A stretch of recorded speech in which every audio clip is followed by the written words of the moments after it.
The rain came down in sheets. Not the soft kind that sings against rooftops, but a roaring, violent storm that drowned headlights and made the asphalt hiss like a living thing. Ava clutched her red hoodie tighter around her neck as she stepped outside the porch, calling out into the dark. "Bruno!" Her voice cracked, swept away by thunder. The wind howled, bending trees sideways. But there, just beyond the fence, she saw him, a shadow bolting into the storm, ears back, tail stiff. "Bruno, wait!" She chased after him barefoot, splashing through puddles, ignoring the sharp sting of gravel beneath her feet. Bruno had seen something, maybe a cat, maybe a squirrel, and bolted without warning. It wasn't like him. Not ever. The road curved ahead, slick, shining like black glass. She reached the pavement just as a pair of headlights rounded the bend, too fast, too wide, skidding across the painted lines. Ava froze. Time shattered. The world shrank to a single sound, the screech of brakes tearing into the night. Then, a blur of fur and motion. Bruno. He came from the side, slammed into her with the force of a linebacker, knocking her backward into the muddy ditch, just as the truck thundered past, horn blaring, tires screaming. The truck, fishtailed, missed the guardrail by inches, then disappeared down the road. Ava lay there, gasping, soaked, safe, alive. She pushed herself up with shaking arms, scanning the road. "Bruno?" she called. No answer. Then her eyes landed on him, lying in the middle of the road, still, motionless. Rain drummed against his fur. His body was twisted, legs bent unnaturally. One paw jerked once. Then nothing. "Bruno!" she screamed, stumbling toward him. But headlights were coming again. More cars, voices shouting, someone pulling her back, wrapping her in a blanket. She tried to run to him, but the paramedics held her. People gathered. Someone yelled for animal control. And Bruno. Bruno was still lying there when she lost sight of him. By the time they let her go, he was gone. No body. No blood trail. Just an empty road. A puddle of water where he'd fallen. And a single scrap of red leather from his collar tangled in the gravel. And that night, a question echoed louder than the storm. Bruno saved her life. But why did he vanish without a trace? The next morning, the storm had passed. But something else lingered. Something heavier than rain. Something Ava couldn't name. She stood barefoot at the edge of the road, her red hoodie soaked and stained, eyes fixed on the spot where Bruno had fallen the night before. No tire marks, no blood, no paw prints, as if he'd never been there at all, except for one thing. Near the ditch, tangled in a thorny bush, was a fragment of red leather, his collar, torn clean down the middle. She reached out with trembling hands, pulling it free. The metal tag was missing. The stitching frayed. The name Bruno was barely readable under the mud. Her chest tightened. This wasn't just lost and found. This was something else. That afternoon, posters went up all over town. Missing German Shepherd name. Bruno. Last seen. After a car accident. Location. County Road 19. Reward if found. Please. He's not just a dog. He's family. Her parents helped her print hundreds. They stapled them to trees, taped them to store windows, posted online. Ava checked every shelter, every veterinary clinic, even animal control. But there was no report. No sighting. Nothing. It was as if the earth had swallowed him whole. The days turned into weeks. Ava didn't sleep much. Every time the door creaked, she thought it was him. Every howl in the night made her jump. And every time she passed the ditch, she touched the scrap of collar now tied to her backpack like a piece of broken armor. One night, while lying awake, she whispered into the quiet, "I don't care if you're hurt. Just let me know you're out there." She waited. But the silence answered back. 3 months later, the posters came down. Not because anyone gave up, but because no one knew what else to do. Bruno had disappeared without a trace. Some people said he ran away to die. Some said he was taken by someone who didn't report it. Others said dogs knew when it was time, and they just went. But Ava didn't believe any of that. Because Bruno had looked into her eyes that night. He'd pushed her to safety. He had made a choice. And dogs like that don't just vanish. She kept the torn collar beside her bed, not as a goodbye, but as a promise. If you ever come back, I'll be waiting. The rain returned exactly 3 years later. Same town, same road, same kind of storm, the kind that made people stay inside and dogs curl up under beds. Except one girl wasn't hiding. She was out there, alone. Ava was now 14. Taller, quieter, eyes a little darker than before. The world had kept spinning, but part of her had stayed in that moment, on that road, in that rain. That night, she had taken her bike to visit the tree where she'd last seen Bruno. The tire went flat halfway, so she walked, because something about the storm felt familiar. Too familiar. She was halfway home when it happened. A flash of lightning, a crack of thunder. Then, the ground gave way beneath her. The old trail had eroded with time. A sinkhole opened under the weight of the rain. Ava fell. Mud, rocks, roots, a shout. Then silence. She landed in a shallow ravine, her ankle twisting beneath her. Pain seared through her leg. She tried to stand, collapsed, tried to scream, choked on panic. No one could hear her. The storm howled louder than her voice ever could. And then, a shape in the trees. At first, she thought she imagined it. 2 glowing eyes, low, watching. A fox, a coyote, number bigger. The shape stepped closer. A wolf? No, not a wolf, not wild. Familiar. Broad shoulders, pointed ears, tail stiff. A slight limp in the back leg. Her heart pounded. She tried to sit up. The creature moved through the rain, silent, intentional, until it stood on the edge of the ravine. A German shepherd. Scar on its leg, fur darker now. But those eyes had not changed. Her breath caught in her throat. Bruno? The name fell from her lips, like a prayer. The dog didn't bark, didn't move, just stared. A beat passed. Then, he jumped, right into the ravine, and everything changed. He nudged under her arm, pressed his shoulder to her side, as if urging her to lean. She clung to his neck, using him to sit upright. Her tears mixed with rain. You came back. No collar, no tag. But there was no doubt. It was him. She buried her face in his fur, and he didn't flinch. Even now, after all these years, he remembered. But that's not the twist.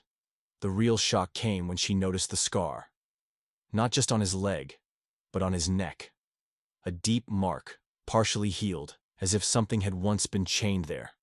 And, beside it, faintly etched into the metal loop still lodged in his fur. A number. A military ID tag. Bruno hadn't just gone missing. He had been taken. And now, he had come back. Not just to see her, to warn her. Ava could barely walk, but Bruno stayed by her side, shoulder to shoulder, guiding her through the storm like a silent guardian. With every limping step, questions pounded harder than the rain. Where had he been? Why hadn't he come back sooner? What was that military ID tag doing embedded in his neck? They made it to the ranger station just before midnight. The lights flickered. The ranger on duty nearly dropped his coffee when he saw them enter.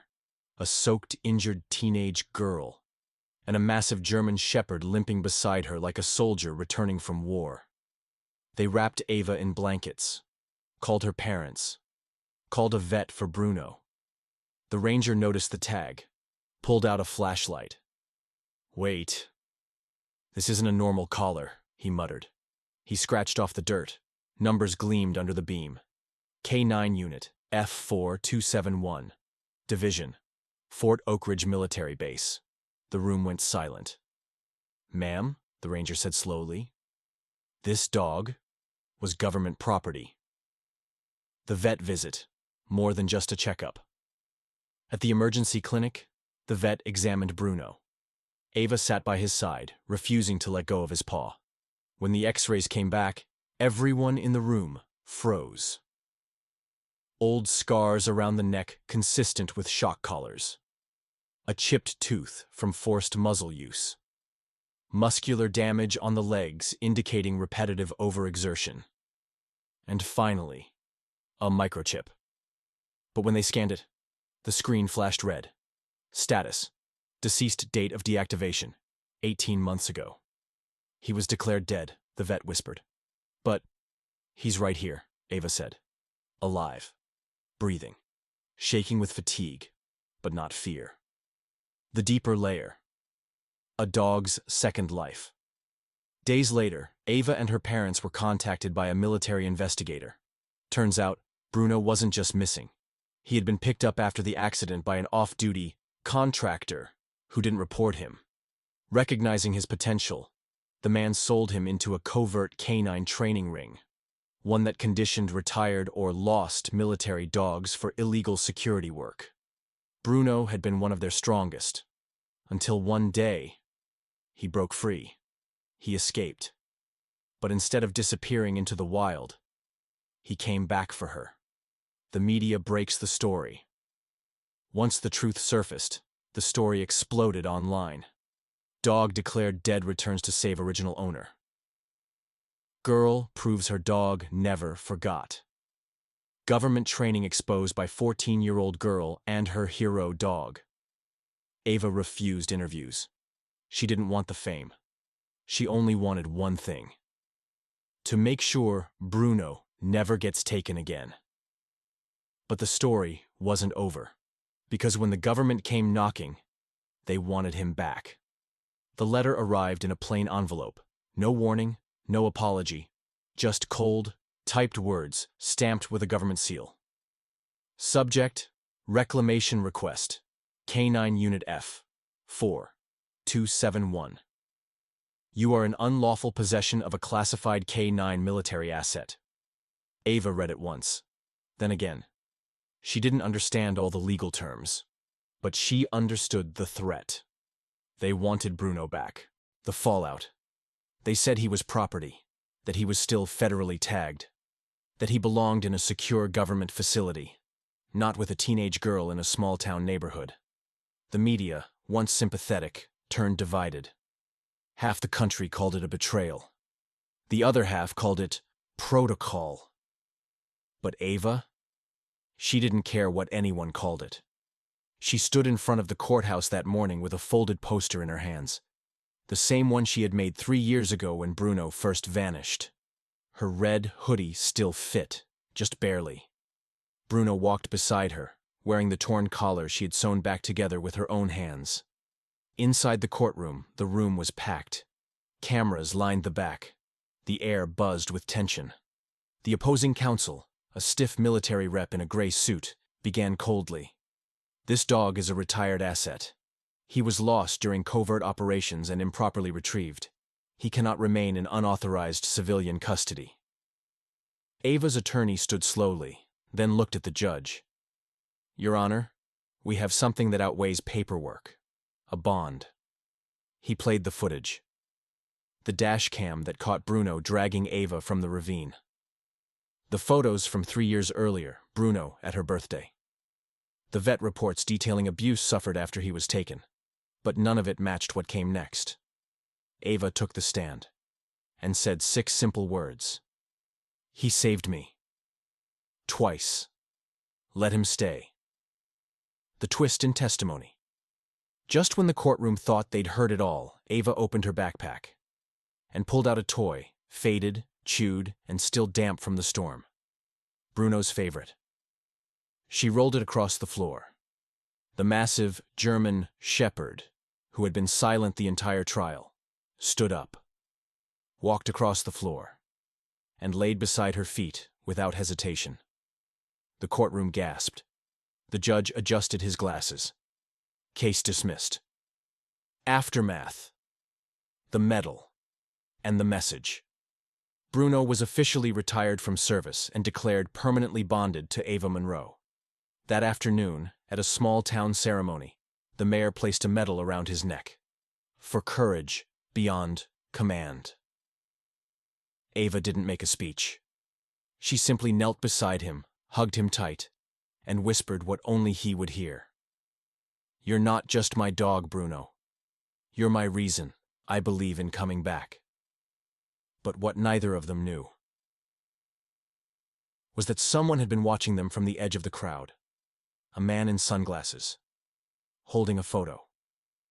And on the back of that photo was another dog's name. The ceremony ended just before dusk. The crowd had cheered. The medals were handed out. Ava and Bruno stood side by side beneath a red and gold banner that read, "Honoring heroes, no matter how many legs they stand on." Everyone smiled. Everyone clapped. But one man did neither. He stood near the tree line, away from the cameras, dressed in civilian clothes, but his posture screamed military. Squared shoulders, still hands, eyes like steel behind dark sunglasses, and in his hand, folded tight, was a photograph. When Ava turned, just for a second, their eyes met, and in that split second, Bruno growled, low, protective, almost haunted. The photo. The man didn't approach. He didn't speak. He only slipped the photo into a manila envelope, walked past Ava's father, and handed it to him silently. No name. No badge. Just a whisper. "You need to see this." Then he was gone. By the time Ava's father turned around, the man had vanished into the street like fog. That night, Ava sat cross-legged on the floor, Bruno beside her, tail gently thumping as she opened the envelope. Inside was one single photo, black and white, a training yard, 2 dogs side by side in uniform harnesses. One of them unmistakably Bruno, scars, ears, build. The other, larger, darker, more wolf than shepherd, piercing eyes. Written in faded ink at the top. K9 unit, Bruno, unit, ghost. And below, a stamp. Only one made it out. The flashback. Memories in the rain.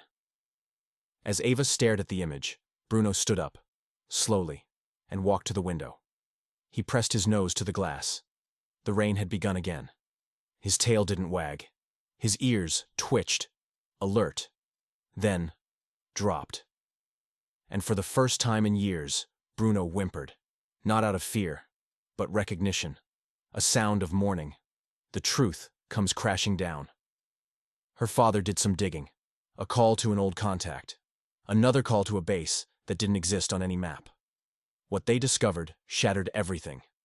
Bruno hadn't escaped alone. He had left someone behind. Another dog. Ghost. His partner. His brother. The mission where Bruno died was never meant to be public. The dogs were sent in first. One was caught. One ran. Only now, 3 years later, did anyone know. Ghost might still be alive. And then, days later, it happened. A knock at the door. No words. No envelope. Just a single, military-grade tracking collar left on the porch. Covered in blood. Bruno sniffed it once. Then growled. Then howled.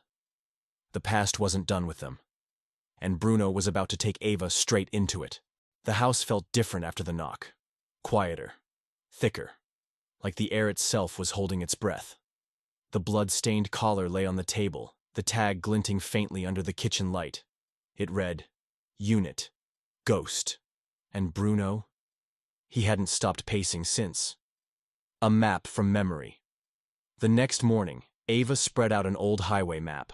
Her father circled the coordinates they'd gathered. A place in the deep forest, 40 miles out, off-grid. No reception, no marked trails. A decommissioned facility, once used for training, now abandoned. Or so they claimed. Bruno scratched at the door. He didn't just want to go. He needed to. Ava didn't hesitate. They packed gear, water, first aid. She tied the old red collar to her backpack, just like she did when she was 11. Into the wild. The forest swallowed them within an hour. What used to be nature now felt orchestrated. Trees spaced too perfectly. Crows too silent. Like something was watching. Bruno led the way, nose down, ears alert. Every step was precise, controlled.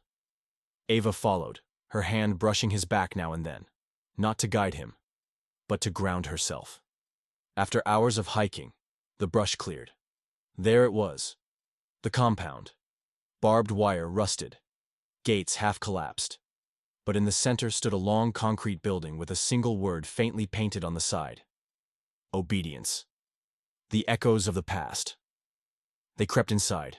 Dust, dried blood, scratched walls, rows of cages. Empty. Except one. At the end of the hall, a shape moved. A low, guttural growl vibrated through the cement. Bruno froze.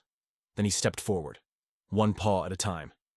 Ava's flashlight shook slightly as she raised it, and saw him. Ghost. Still alive. Fur matted. Ribs showing. One eye clouded. But still. There. Still standing. And when he saw Bruno, he didn't growl. He wagged his tail. Once. The final twist. But they weren't alone. A door slammed somewhere behind them. Boots. Voices. They're here. With the shepherd. Lock the perimeter. They had been lured. Bruno spun toward Ava, barking low and sharp. A command. Run. But Ava didn't run. She grabbed a metal rod, put herself between the dogs and the door. "You're not taking him again," she said. Bruno and Ghost flanked her, teeth bared. And what happened next would be talked about for years. No one knows exactly what they saw inside that building. Only that by the time the authorities arrived, the compound was empty, except for the three of them. Avenue Bruno, Ghost, and a trail of broken equipment and abandoned leashes.